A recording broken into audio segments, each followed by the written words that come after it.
Taxes was feeling so stuck. Sitting in traffic, squeezing into a parking spot, all to squeeze in getting tax help during your lunch break. Now Taxes is a TurboTax expert who does your taxes for you, while you go about your day getting real-time notifications about their progress and the most money back guaranteed. Now this is Taxes. Intuit TurboTax. Get an expert now on TurboTax.com. Only available with TurboTax Live Full Service, real-time updates only in iOS mobile apps. See guarantee details at TurboTax.com/guarantees.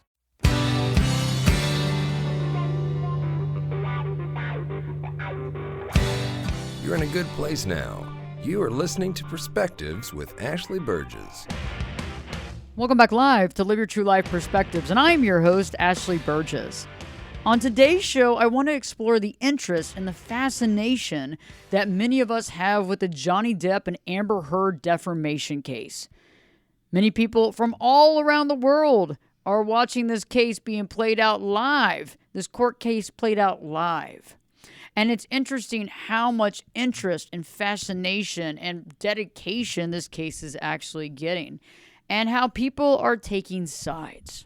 And I bet if you've been watching the case, or you've caught up with some articles, or you've seen maybe a minute or two or several hours, I'm sure that you have somebody that you feel is more innocent than the other. And I have to use the words more innocent, because I just can't say that anybody in this case is an innocent party. No one is. And usually in life, it's not just one person. It's all the people involved that create that reality. Now, some people might be more honest than others. Some people might be more in the clear than others. Some people might be more abusive or negligent than others. And I think we're seeing this played out right now. And it's interesting because there's so many people divided by this, divided with, behind Amber and championing her, and many people behind Johnny Depp and being there for him, seeing him as a battered person. And it's interesting how I think in the last few years we have seen more situations where men have been being physically hurt by women. Now, there's a lot of things that are going on here. And I like to talk about the perfect storm, because one thing is not isolated incident. It takes two to tango in this. It takes two to allow this reality to take place. And that's what I want to talk about today, because I think that the fascination with this is very interesting, because it covers so many different subjects. It connects with many of our lives to some degree. Now, some people might say, "Hey, this is like my life. This is my life. I'm mimicking it. I feel like it. I'm dealing with this on a daily basis. I'm trying to save my marriage. I'm trying to do everything I can, but I find myself back here in this place where I can't get out of this abusively toxic marriage, whether it's mentally and emotionally abusive, or mentally, emotionally, and physically abusive." Many people are in these types of relationships. Doesn't even have to be a marriage. Many types of relationships like this right now. And so I want to bring up the toxicity first, because I think the toxicity of this relationship is on fire. It is extremely toxic. Extremely toxic. And I know that there's a lot of people out there that are in extremely toxic relationships. And this fuels the fire, because many people don't have the outlet, or they've tried to express it to people, or they've tried to explain the toxicity that they're dealing with in their home, and other people don't understand, or they don't want to listen, or they don't believe them. And that's painful enough, is that if you're going through toxicity and the people around you that you try to tell for support don't believe you. And that goes for men and women. I think for men sometimes, when a man is being physically beaten, it can be hard for another person to swallow and believe that. It's even harder, I think, for the mental and emotional abuse to believe that, because people think, "Oh, you're a man, you can overcome that."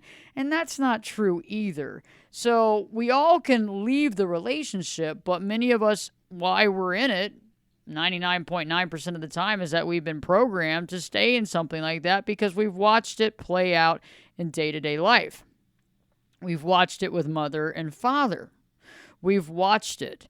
And, whether you sit there and say, "Hey, I watched my father get physical with my mother, or I watch my mother get physical with my father, or I listened to my mother yell and scream all the time and yelled and screamed at my father and cussed him out and cussed us out, or the other way around. Or there was, alcohol abuse in the family, where there was alcohol abuse and mother or father got drunk and out of control and physically beat the other person. There's all different levels of this, and it's seen played out. Oftentimes, a product of that environment, produces that same environment unless we stop that toxic cycle.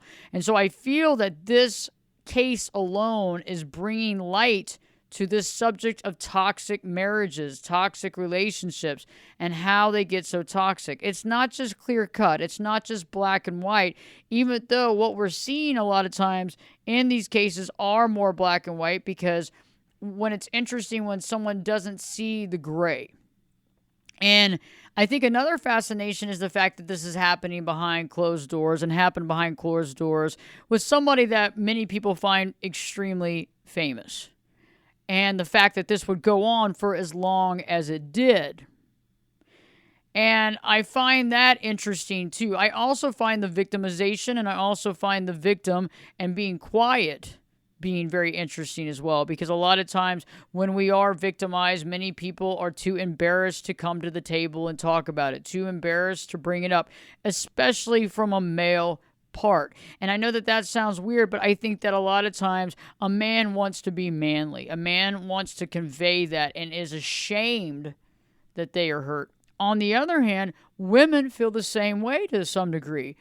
If they're hurt, they don't want to demonstrate the fact that they were a victim. They don't want to demonstrate the fact that they went back over and over again to an abusive marriage.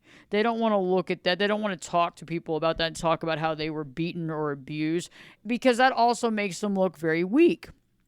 And so I think that a lot of people are connecting with the subject matter. And I think there's a lot of people connecting with the subject matter that have not been physically hurt, but are going through a mentally toxic relationship where the other person might be using gaslight or manipulation to manipulate and control the other person. And, the next thing I think that's interesting is the BPD component. I think that the BPD component is obviously somewhat there in this case. And it's interesting because when you think about that, a lot of people talk about, okay, well, what's the component here? What's the situation?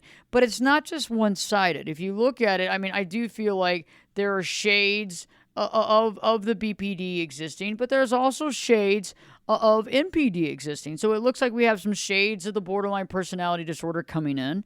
And we look also as well as some of the narcissistic personality disorder coming in from both sides, from different sides here. We also have a codependency tendency that I'm also catching as well. Now, this is not a diagnosis, but this is just an observation. So if you look at it from Johnny Depp's point of view, it seems to me like there's a lot of codependency, but there's also some narcissistic tendencies.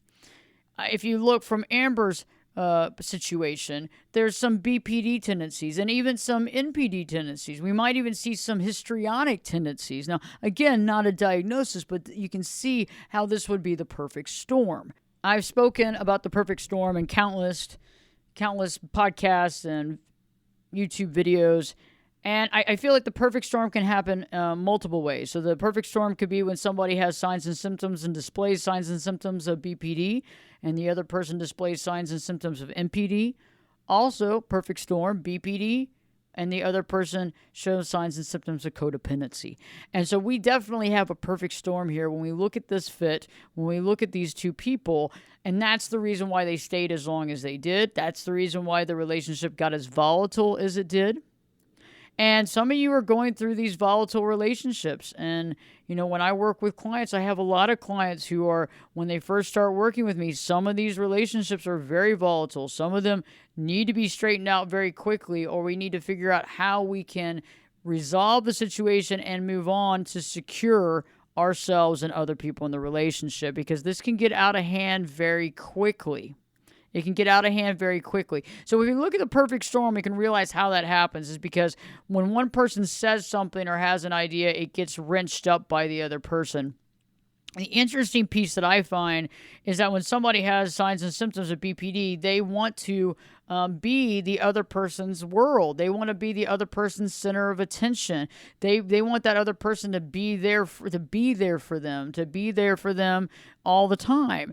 And if you're dealing with someone that has more maybe narcissistic symptoms, they're more self-centered. They're thinking more about their self. They're more self-centered. They're more self-focused. And so that, again, already starts kind of a jealousy type situation and a disconnect. And so the person that has more BPD tendencies is trying to get the attention of the person with the NPD tendencies. And that's obvious. But when you add the codependent tendencies in on the other side, that can make things very interesting because the codependent stays in the relationship no matter what, right? So the person that has codependent tendencies usually will stay in the relationship no matter what, no matter how the other person treats them. Because they feel that over time, the other person is going to wake up and see their value. They think that over time, see, that's not what they think, though. So the real reason is that they think that the person's going to wake up and see their value. But they guise that and mask that with maybe they'll get help, or maybe they'll slow down on their drinking, or maybe they'll stop doing their drugs, or maybe they'll start, treating me better. Or maybe, it's all these, if we do this, it'll be better. If maybe we go out by ourselves, it'll be better. If I don't go out and do anything and I keep this person happy, they'll get better. There's all these, if I do this, then that can happen. If this happens, then it's constant that. And it's interesting how these relationships over time become extremely toxic, can be extremely violent. And in this situation with this particular case with Johnny Depp and Amber Heard, we're hearing that there has been some physical violence. And I think this is interesting because I think many people that have been listening to this have gone through this behind closed doors, and they're being able to kind of hear this in real life to be able to kind of express through someone else what they dealt with. Another fascination that I find, too, is the generalizations that most people make about other people's lives. And I feel like this is helping to show that there is no one-size-fits-all. This is helping to show that there really is no way of generalizing a situation, or putting a blanket over saying, all women women can be abuse victims, but no men can. Or a woman can't do this or a man can't do that, or nobody would stay in a relationship like that. I mean, it's being able to stop with these generalizations, because what I found is with most relationships, there is no cut and dry. There is multiple gray areas. Now, some of these things are interesting, though. I mean, some of the violent acts and that type of thing, especially when it's been recorded. And we're going to talk about that a little bit later, because I find that there's a lot of folks out there who are in these toxic relationships. And for all you that are listening and you're in a toxic relationship, we need to talk about this, because when you're recording, that can be helpful because you feel like you need that recording to have and to be able to go back to and to be able to listen to if necessary, and if necessary to be able to share that with a friend or law enforcement or a lawyer. And so you're keeping things together. And so we're going to be talking about that and the impact of recording that information and what that does and what we can use that for. Also talking more about, the innocence, people proving innocence, trying to prove their innocence, and how they're doing that. And I think we're seeing this all being played out in this case. And I know that many of you are watching it, some of you are watching parts of it, but either way, there's some real keys here there's some takeaway keys that we want to connect with about this. And this is going to help, I think, expose a lot of things that have been in the dark for a long time. So when I return, we'll be talking more about recording and more about feeling isolated as well and separated from family. Stay tuned. Live Your True Life Perspectives. We'll be back this time in 2 shakes.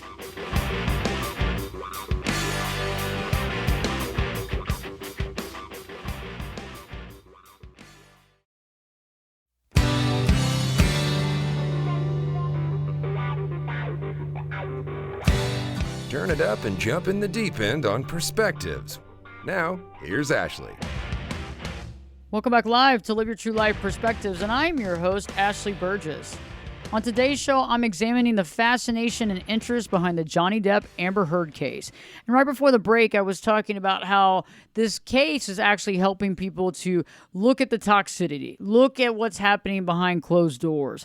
You know, talking about borderline personality disorder, talking about narcissistic personality disorder, talking about codependency. Because when we look at this situation, we realize that there are signs and symptoms of BPD, there are signs and symptoms of MPD, there are signs and symptoms of codependency.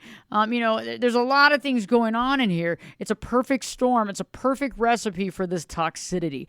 And so a lot of us are seeing that from the sidelines, but there's many of you that are watching this because you're going through it. You're going through the situation, and it might not be to this intensity. It might be even more intense, but many of you are going through this and you're looking at this for answers. You're looking for answers. You're looking for information. How is this going to work out? Is this person going to be found innocent? Is this person going to be awarded the defamation case? Who's going to win in this? Who's going to come out on top? What's going to happen? How is the judge going to rule? Okay. And I know that people are looking at this because of their own lives. There's a lot of you out there that are going through pain and suffering and in these toxic relationships. And that's why I think there's this fascination. I also feel too, and there's a lot of this happening. And it doesn't matter if you're famous or not famous. It doesn't matter if you're rich or you're not rich. This is happening behind closed doors all around the world.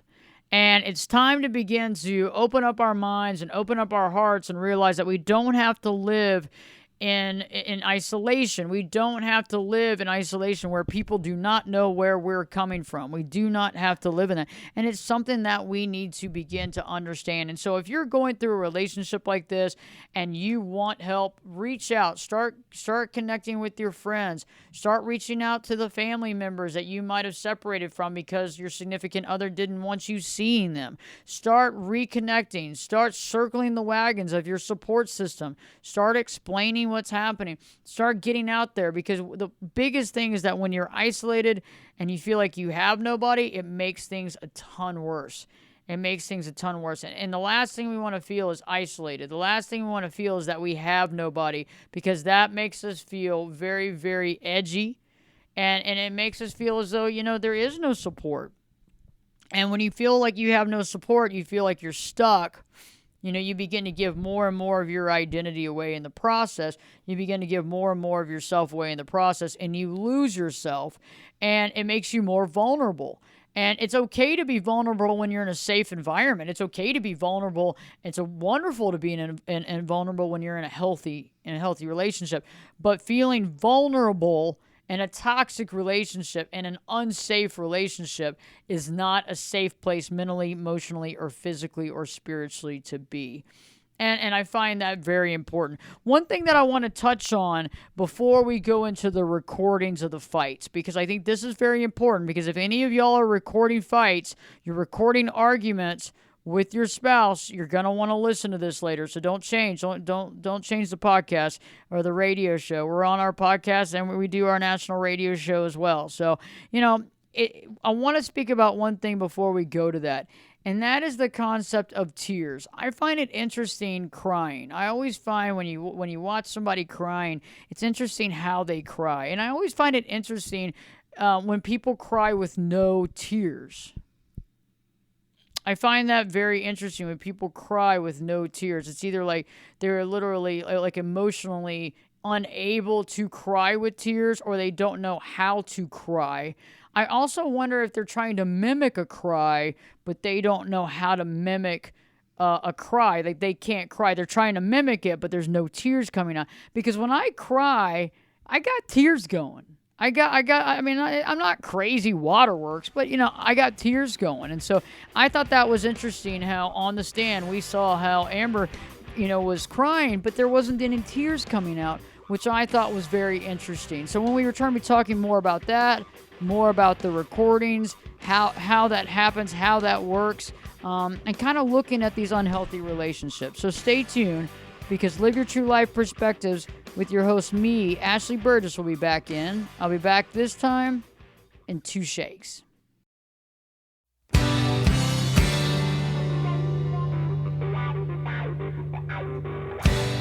This is Jake Busey, and you're listening to Perspectives with Ashley Burgess. Welcome back live to Live Your True Life Perspectives, and I'm your host, Ashley Burgess. On today's show, I'm discussing the fascination and interest of the Amber Heard Johnny Depp defamation case and how interesting this is to a lot of people all around the world and why it has people watching this and reading back and looking at a video of the case and going back and so many people are posting memes about this trial, and it's very interesting. And I believe that there's so many different reasons and layers for this fascination. The toxicity, looking at the toxicity of the relationship, being able to see behind closed doors, realizing that this happens to everybody. You can be famous, you can be rich, you can have all this, and you can still have this going on in your life. I believe that it's also brought some light into Cluster B dynamic, borderline personality disorder. I think we're also looking at narcissistic personality disorder. I think we're also looking at some codependency. I think we're also looking at some histrionic personality disorder. And I'm not diagnosing on this show, but I'm saying we're seeing pieces of all this. And I find that to be very interesting. And again, it goes back to the concept of the perfect storm. You know, the perfect storm is had when you have all these things kind of going at the same time. When all this stuff is interacting, when people are interacting on these specific programs and interacting with one another, we begin to have that perfect storm. I also think one of the biggest fascinations is the concept of how Johnny has done a lot of recording of some of these fights. And that's something that I want to talk about right now is the recording of the fights. And I know that many of my clients have actually recorded some of their fights, and I've heard many fights. I've watched many videos. I've watched a lot of concealed videos. I'll listen to a lot of audio tape. And it's interesting because when they tape it, the thought is that they want someone else to listen. They want someone else to believe in what is actually taking place. And this is really interesting because I can understand being in a position where you feel completely overwhelmed or you feel as though other people will not believe you. Maybe perhaps you're scared and you're in a situation where you're like, I better record. But what I find is that this starts early on in the toxic relationship. One of the interesting things that I talk about when we look at some of the tendencies when somebody might have some signs and symptoms of BPD, and this isn't for everybody. This is just, right here I'm just talking in a general way. There's a pedestal phase, and a lot of times with the programming, the person that might display these signs and symptoms put the other person on a pedestal, and the other person can do no wrong, and the other person loves it because it feels really great. It's a great feeling. It's called love bombing. It's a great feeling, but the pedestal is a little different from love bombing. Okay, so we don't want to really confuse the two, but the pedestal is like you can do no wrong, but eventually you get thrown from that pedestal, and sometimes people get dropped off the pedestal, and some people get like slammed against the pedestal. Some people, they drop off the pedestal and they're drop kicked, so, and maybe they get back on and off the pedestal here and there, but once they're off the pedestal, usually for the most part, once at a certain point in the relationship, it's done. And there's no getting back, and that person gets painted black. And, I find that when you're off the pedestal, it's like you try to get back on that pedestal, you try to do things, but when you get painted black, the other person sees you as all your faults. The other person sees you as every bad thing you could possibly bring to the table. The other person can't see you doing anything good. And that's where it becomes very toxic and very, very powerful, and not in a positive way, is that there begins to be more fights, more arguments. Things become more volatile.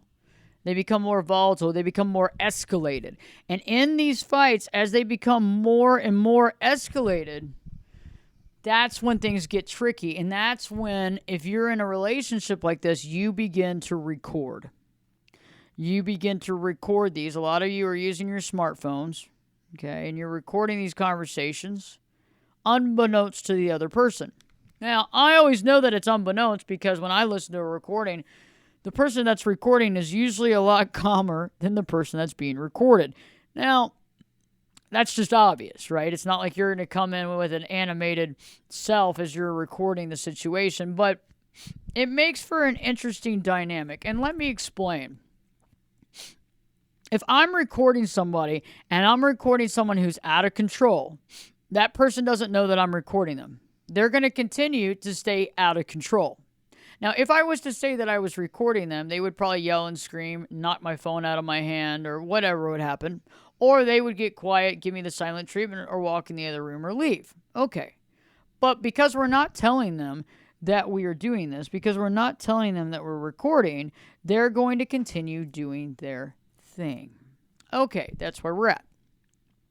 Now, that's fine that you record out of your own safety and security. It's okay. You're allowed to record. It just depends on what you use it for, right? We gotta remember that there's some certain legalities, legalese. Some of these things aren't legal, right? But you can have this if you were going to go to a lawyer and say, hey, this is what I'm going through.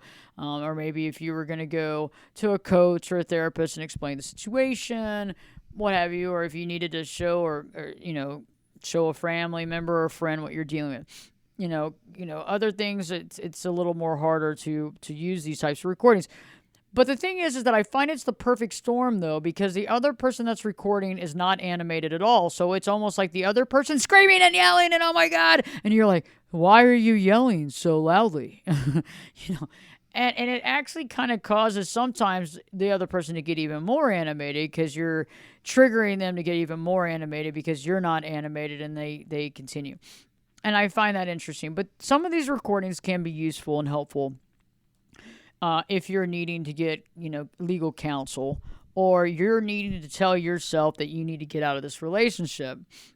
But I find that it can also be counterproductive if all we're doing is recording and not taking any action. If all we're doing is recording and not taking any action, that's probably not very good for us because we're not doing what we need to safeguard ourselves. We're not doing what we need to overcome the toxicity. And we're not really changing our behavior as well. Because remember, there are some relationships, I'm going to go on and throw this out there. There are some relationships that many of you might need to leave. They are extremely unhealthy and extremely volatile and violent. Okay. And those are some relationships that we really got to think about why we're in it. Because somebody could really get hurt, somebody could die, okay? But if you're not in a relationship at that level, and you're in a relationship more of toxicity where there's some arguments, there's some verbal fighting, there's a lot of unhappiness, there's a lot of black and white thinking, we need to start looking at our own stuff. We need to start getting in our own thoughts. We need to start understanding what makes us tick to make those changes, because we can't focus on them changing just because we want them to change. We can want them to change all day long, but it comes to them to change. They have to make a change. They have to want to make a change, because if they don't want to make a change, they're not going to change. But if we don't change, there's not going to be a change, because what happens, we get in that groove, that perfect storm, like I was talking about, that programming, and I say one thing or I do something that's a perfect connection. It's a perfect deal. It's a perfect spike into, that connection. It's a perfect retaliation.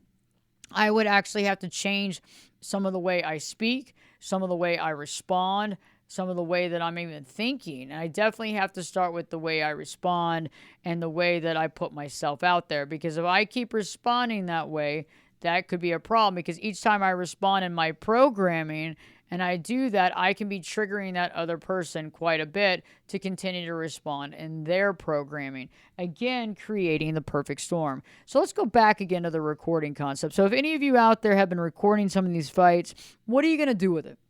What are you planning on doing with some of these recordings? And if you really are in an unsafe place, you really do need to figure out what you want to do. And if you do have these recordings, you probably need to make a backup, and you need to have that in a safe place, and you need to figure out what your next step is. Now, if you're not at that dire straits and you still want to try to save the marriage or the relationship, we need to start thinking about what we can do to do that, and if that's possible. And many of you might need to start looking too, am I wanting to save the relationship because it's the right thing to do? Or am I wanting to save the relationship because it comes back with my codependency, because it's the codependent thing to do? Codependency makes us want to save things. Codependency is like, I can make it work. I can save it no matter what, no matter anything that happens. I can save it. I can make it work. This is what I want to do. Exactly. And that's what I want you to think about. That's what I want you to think about, because we really need to think about that. If you're dealing sometimes with maybe some BPD tendencies, is it the love that you have for that person? Do you really love them? Or is it the fear of abandonment from that person that keeps you in the relationship? And one of the best ways to think about it is, when you're in an argument and that person, runs away or leaves or gets in the car or goes, do you race after them? Right? Because normally when we have an argument of some sort, if we don't have that fear of abandonment, we want everybody to cool off and take a break. We don't need to be right there with them. We want to take a break too. And so that's a really good example of, okay, that abandonment is really getting to you, because if you're going to race after that person, even after they've done something to you or hurt you or upset you, why? Because that right there is that fear of abandonment. I don't want them to leave me. I don't want them to leave me, and I'm going to take this kind of abuse, or I'm going to take this type of attitude. On the other side, from the codependent side, there's that fear of being alone, the fear of not having someone to take care of. And that can be very, very loud in your mind, and you might want to take care of that person and be there for that person because it gives you value.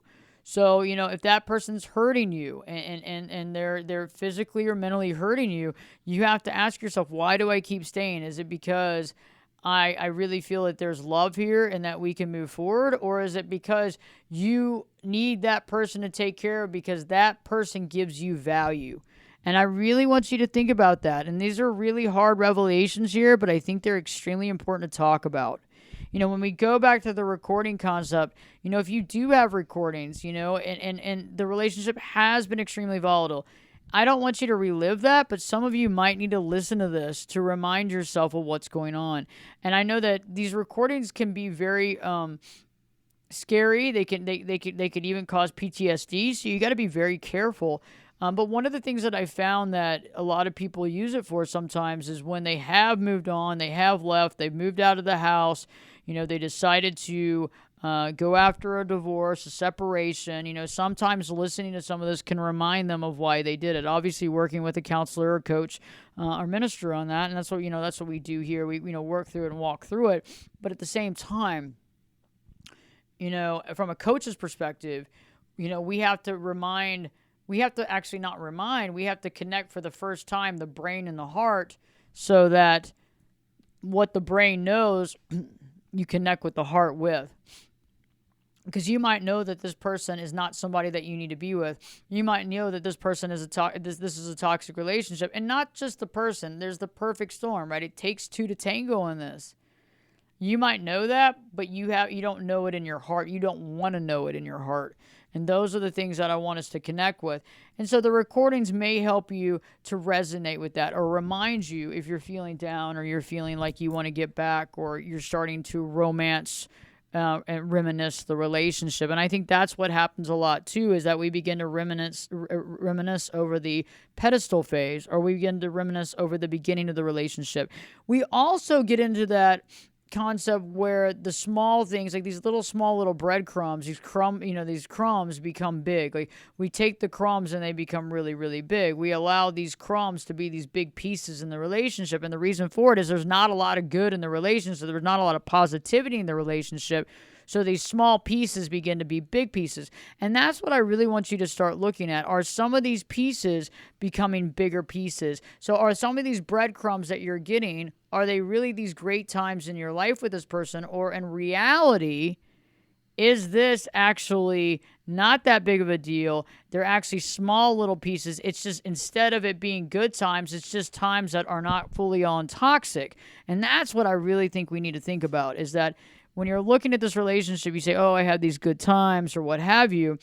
Are they really good times, or are they just times where there's not anger and screaming? Or they're times that aren't violent or physically violent? And those are what we really need to examine and think about, because it could be just the crumbs. It might not be these great times. And then some of you might be in a different situation. You might be in a relationship where 80% of it's great and 20% of it's not. As long as the 20% of it is not physically violent or, real excitement, there's got to be, if that's it, man, you're in a great relationship, stick with it. But at the same point, if you're dealing with one of these types of relationship where you're going through these things, we really need to examine it And I think this trial is really bringing, this defamation case and trial is really bringing it to light. So stay tuned. I have some more thoughts before we leave on this podcast today. So stay tuned and talking a little bit more about it and some of the other things that I think are very interesting that I think a lot of people are garnishing from watching this and being able to learn a little bit more and seeing it firsthand. Live Your True Life Perspectives with me, your host, Ashley Burgess, will be back. I'll be back this time. Don't change the channel yet. I'll be back this time in 2 shakes.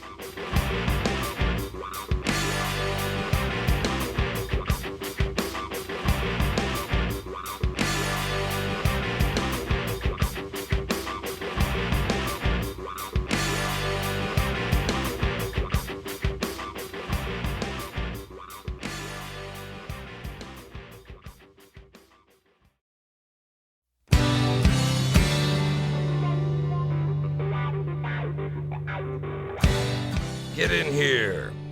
You're listening to Perspectives with Ashley Burgess.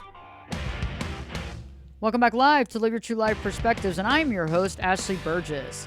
On today's show, I've been examining the fascination of the Johnny Depp Amber Heard case and why people are so fascinated with it. And right before the break, I was talking about the recording and why so many people use their smartphones to record during arguments in their marriage or relationships and how that is used. And, that's something that a lot of people use to confirm the fact that something's happening. It's to also sometimes to remind them of what's happening. Also to be able to have kind of like a silent witness as to that. Some people use it later on, when they're hiring a lawyer or to remind them of why they need to exit the relationship. And, it's interesting. If you're in a relationship right now that you're finding yourself having to record your spouse, we really got to think about that, because if you're feeling as though you need that backup, it's probably not in a relationship, probably not in a healthy relationship that you need to be in. And I find that we have to augment our programming, the interactions we have, because remember, if you look at Depp and you look at Heard, there's issues on both sides. Okay, there's issues on both sides. We have a lot of the gamut there. So we have some stuff that we're working through, and it's a perfect storm for them to interact, and it's a perfect storm. It's a perfect toxic storm to ignite a lot of these issues. And I feel that, also, one of the things that stands out as well is I think that because, of a man being able to step up and talk about the abuse that he's had, but also the other side of the coin is how much are you, how much are you triggering the other person to be abusive? Not that makes that right. So we have to look at all sides of the coin here. When we look at the recordings, and listen to those recordings, I think many of you out there might have recorded, somebody in your household, recorded a family member, recorded your, especially a spouse, and what you were wanting to get out of that. Looking at that perfect storm and realizing, there is a difference between these healthy and unhealthy relationships. And it starts with us, right? It starts with us making augmentations and changes. It starts with us to make augmentations and changes to our relationship with ourselves, and really understanding that. And that means, okay, let's get real with ourselves. What are some of the things that I'm bringing to the table? Am I coming from a codependent standpoint where I need to take care of this person? And if I take care of this person, I get value. Is that where I'm coming from? Because that could be definitely where you're coming from. And if you're coming from that fact, I get it. But when you're coming from that, a lot of times we allow things in our life that we wouldn't allow otherwise. And this is something that I really want you to think about. Now, if it's coming from, somebody that has more of the signs and symptoms of BPD, it might be the abandonment. We have such fear of abandonment that we can't deal with the fact of somebody leaving us. So the day-to-days is, it is what it is, not that interesting. Maybe you feel bored. Maybe you feel smothered. Maybe you don't feel like you're taken care of. Maybe you feel like you're overlooked. But then when that person's leaving or going, you feel overwhelmed with stress. You want them back no matter what. Even if it's an argument that you were having, you want them back. Maybe you chase them down when they're having an argument. You start running after them or get behind them or try to turn them around or please talk to me, that sort of thing, And so we're going through this process of triggering one another. I know there's a lot of gaslighting, a lot of manipulation, a lot of silent treatment. When you feel like you're being pushed, manipulated, many of you out there feel that way. And I think that you've gone through it, and that's the fascination with this trial. Or maybe you had a relationship that was similar to this, at one point in time. And so you can connect with the violence, or you can connect with the manipulation.